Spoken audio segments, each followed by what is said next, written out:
महात्मा फुले सावित्रीबाईंच्या पुतळ्याचं अनावरण, शरद पवार छगन भुजबळांच्या हस्ते अनावरण। खेड बाजार समितीत फुले दाम्पत्याच्या पुतळ्याचं अनावरण।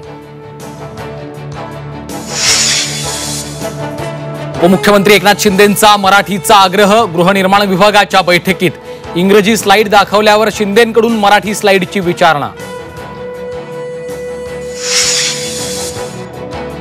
दिव्यांग कल्याण अभियान अध्यक्षपदाचा राजीनामा, माजी आमदार बच्चू कडू यांच्याकडून राजीनामा।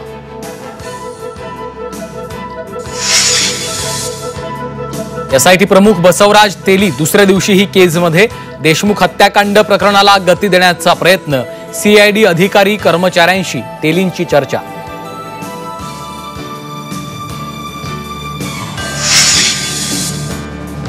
खासदार बजरंग सोनवणेंची राष्ट्रीय मानवाधिकार आयोगाची भेट, संतोष देशमुख हत्या प्रकरणी NHRC कडे सोनवणेंची तक्रार, देशमुख हत्येप्रकरणी आयोगाकडून दखल घेऊन चौकशी करण्याची मागणी।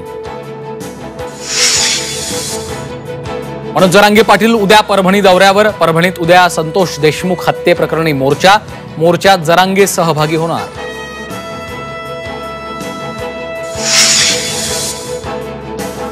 आपल्या घरात पोलिसांची गुप्तपणे पाळत, पत्रकार परिषदेदरम्यान पोलिसांचं शूटिंग, जितेंद्र आव्हाडांचा आरोप, विरोधी पक्षाच्या नेत्यांवर नजर ठेवण्यापेक्षा वाल्मिक कराडवर नजर ठेवा, जितेंद्र आव्हाडांची टीका।